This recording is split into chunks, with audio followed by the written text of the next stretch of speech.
and let me go there.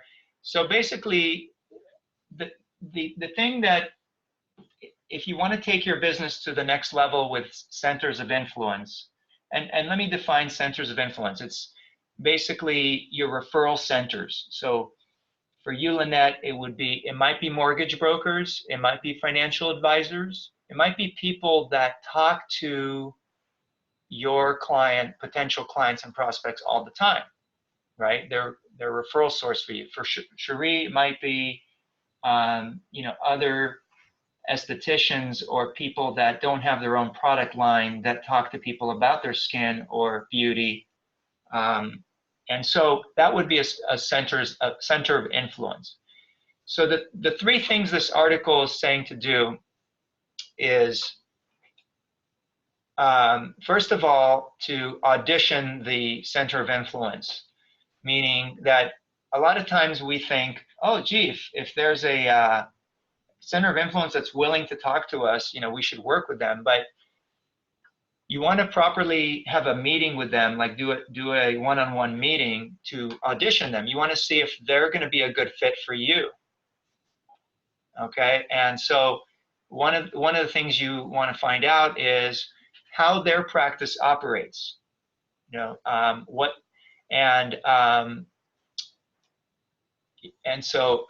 then what kind of clients and prospects and other professionals they talk to. Okay, who's the bulk of their business, and different resources. Okay, so what do they, for example, if they work in an office that has a nice room where you can come in and have meetings with your clients, with their clients, that's a nice asset, right? Or if they have a really good database of people, and if you're good enough to them and they like you, they might somehow give you access to their database or allow you to advertise your events. Like Lynette, you're always having stuff at your branch, at your real estate office. So imagine if you had a center of influence that would be able to send it to their people. If you gave them a template or a flyer. Okay. And then what is the center of influence's professional goals and objectives? Like, are they pretty much retiring and they don't really care about generating new business, or are they growing and they're really eager for business? And how much are they dedicating to the marketing of their profession and so forth. Find out what their strengths and weaknesses are, what's concerning to them, and like, you want to know, like, if they've worked with people like you before, right? As you say, have you worked with a real estate agent before? Have you had good experiences, bad? Why?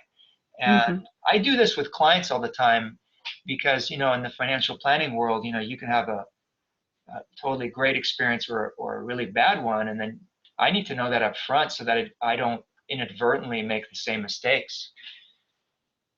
So, Cherie, you want to know, like, have you used Rodan and Feel? Have you heard of them? And, because you don't want right away to find out that, they had a bad experience. That would right there end the meeting, but possibly. Okay, so then the second thing that you should think about when you are dealing with centers of influence is you need to help them refer their clients to you. Okay, so in other words, you would never expect to hire, like, let's say you hired a salesperson to represent you or your product line. You would never just like interview them and say, yeah, you look pretty good. Okay, go out there and here's the product. Here's my flyer. Just go out there and good luck. You would educate them, like, what's the best way to do it. So same thing with the center of influence. Make it easy for them to refer to you by teaching them, to make it easy. Okay. And it says one way is to, one proven approach to educate your centers of influence is how can their clients benefit from your expertise?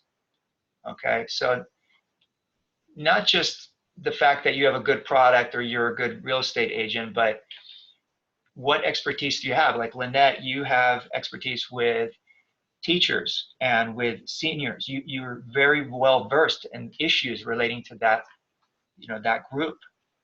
So, when I think of a teacher and they're trying to save up for a house, I immediately think of you. Or if I'm helping a senior, I'm like, okay, Lynette knows these programs and some of the sensitivities involved. And Cherie, same thing with you, and with acne, what are the problems that you can help solve? So make it really easy for them.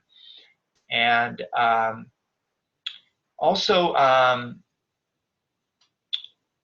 they're saying in this article, ensure that there's a strong economic inducement to refer to you.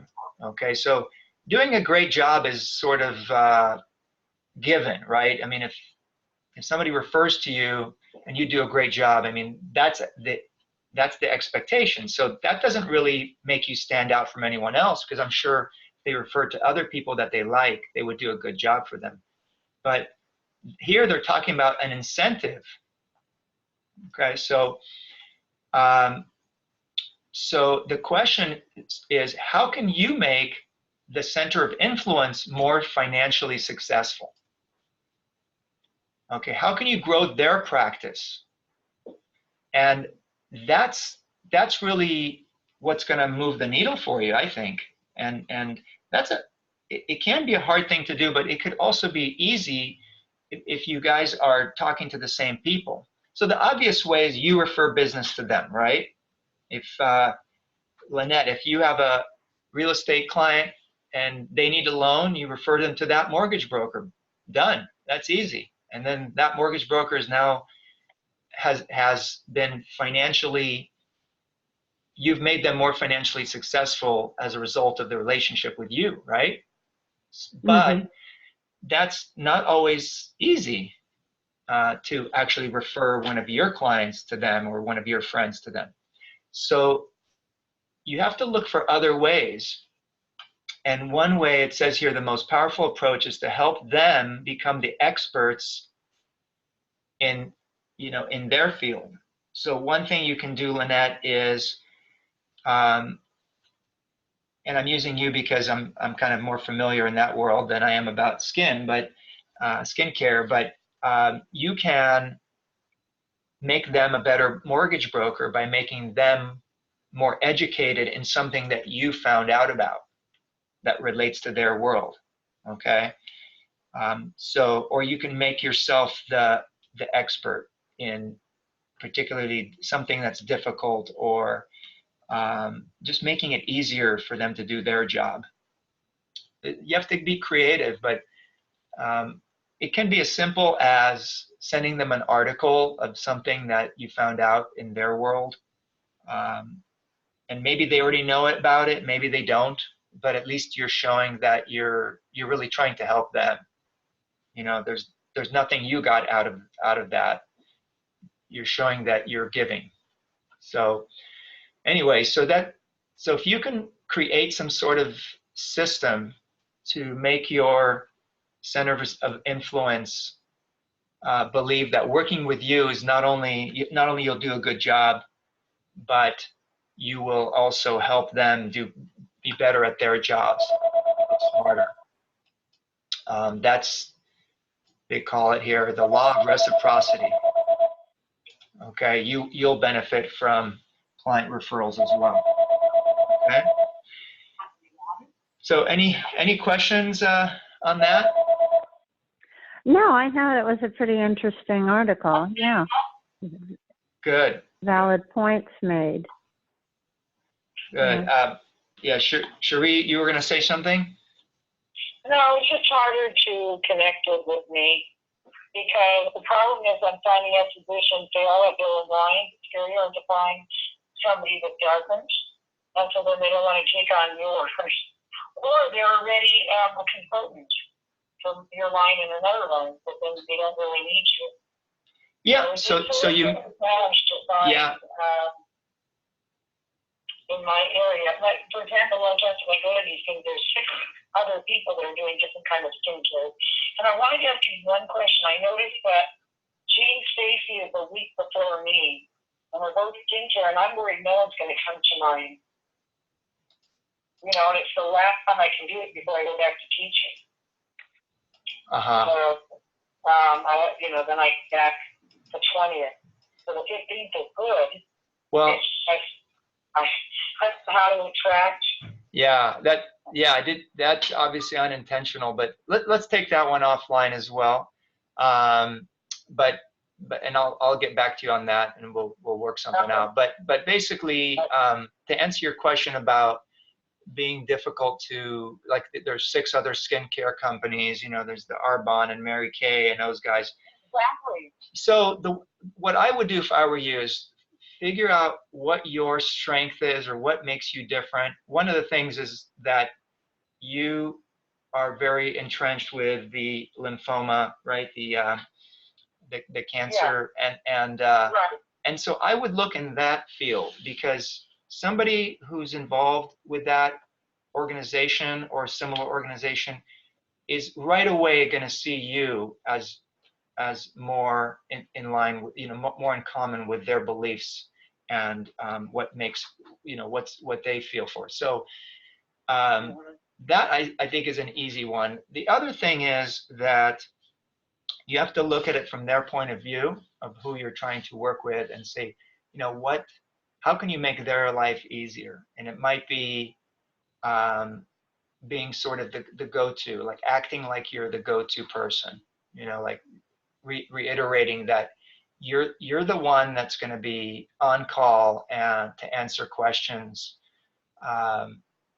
Really dig into the science behind your line.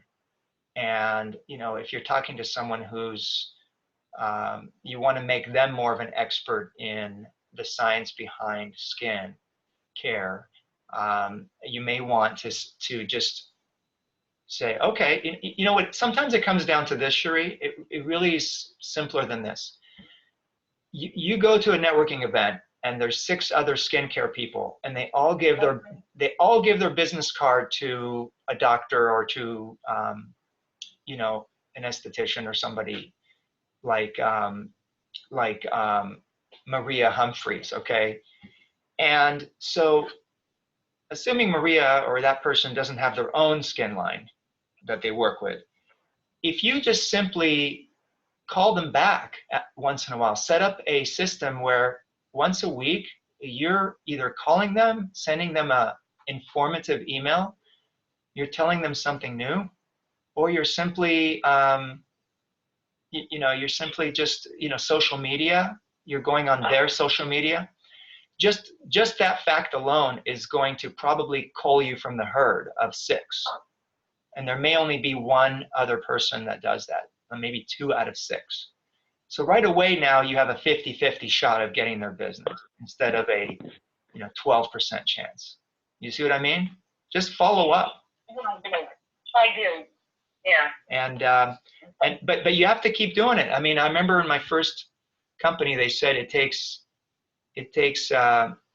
6 to 10 contacts to make a client. I think a similar situation in the centers of influence. You have to outlast the other person. Even with your wife, I had given some samples she liked it, and we were talking about your son, and that wasn't going to work out, and back and forth, and then suddenly I meet with her, and she really likes the product, but it took quite a while. Yeah. Before, and I didn't push it too much, but a little bit with you, and obviously you're very supportive. You give me your number and everything, and then I just kept trying to follow up and catch her, and then I did. Right. But it wasn't like easy peasy, like, oh, you have a wife. Why don't I just meet with her with coffee and she'll buy my purse? You know what I'm saying? Right. Well, if it was easy peasy, then everybody would be doing it. It obviously, our jobs are hard. That it's much easier to be. There's jobs that are much easier, right? Where you're just going in 9 to 5. Well, it is. Your paycheck. We're choosing to do the harder job for the rewards. It could be financial, it could be satisfaction, helping people, and Right. having flexibility of your schedule to be able to do this job. So that's why we do it. But that means that others don't do it because it's just too hard for them. So sometimes you just have to outlast the other guy or other girl. So right? You just Well, the big thing I've gotten from every support and every spiritual thing and everything I've got is never give up. right. I mean, if you start all over, you stay with what you're doing.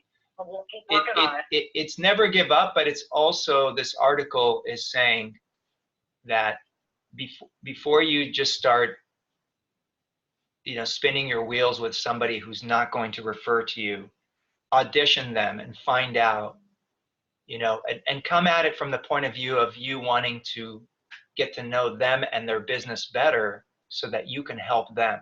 Always come at it from that point of view.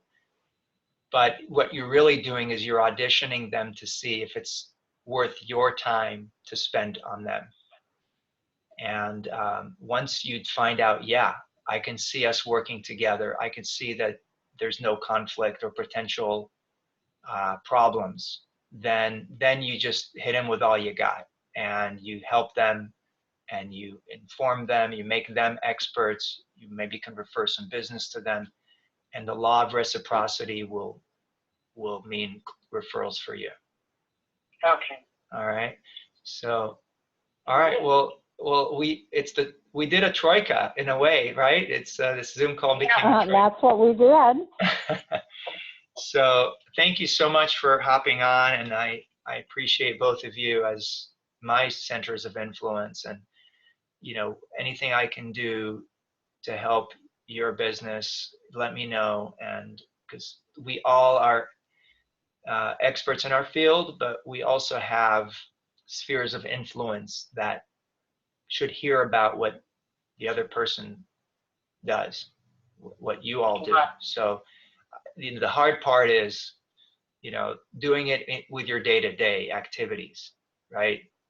So you want to be the person that if I'm at a grocery store and I'm in line and the person behind me says the word skin, immediately, Cherie, your face pops up in my mind, and maybe I might mention you, to them. And real estate, same with you, Lynette. So just think about that when you're with your centers of influence. You want to get that. That's your goal, is to have, just like you did the search on the website, you want that to be the goal of that person thinking of you every time they think of real estate or skincare, acne, whatever, whatever those keywords are. And sometimes it just means staying in touch. And Lynette, you do a great job of that with providing great information, the concerts in the park, the earthquake, the information on what's going on in Sacramento, the meetings at your office that you brought that person that does deferred sales trust, and that's helped me because I've mentioned it as an idea to my clients. So what is now the sales? That's nothing to do that I would be interested in. No, this is like a strategy when you're selling a house or you're selling some assets. Gotcha. But the point is that Lynette invited me and provided the forum for this knowledge, and that's I'm better for it. So I always remember that. And I said, well, gee, other real estate people that I might have talked to, and I have their card, they never did anything like that. So anyway, Cherie, we'll talk another time about your technological issues, and then we'll get that going. So next. And then also about Jean and me having like week after week, where she's on the 8th, I'm on the 15th. Yeah, maybe we could work that out and talk about that. So like it's not. I want to make sure I have some women come to my thing. You know what I'm saying? That would be interested in buying. Although men can buy too, but I'm just saying. All right. Well, Yeah, so Cherie, stay on the line for a minute, and Lynette, we'll let you go because I'll talk to her about All right. her Take specific. care. You too, Lynette, and have a wonderful weekend coming up. All right. Nice Oh, to talk to you. Cherie, I'm not going to be able to come on the day that you're speaking. I'm going to be down in San Diego, so I'm really sorry I'll miss your event. Did you hear that, Cherie? I can't hear. It's all muffled. Yeah, because you're calling in and you're not on Zoom, that's why. But she said that she won't be in town for the 15th. But she apologized for that, but she'll be out of town. All right, thanks. Maybe not the 8th, but she's on that day. Yeah. Maybe she and I could work together. That's an idea. We'll talk about it. All right, thanks, Lynette. All right. Take care. Bye-bye. Have a good one. Okay, Cherie. You too.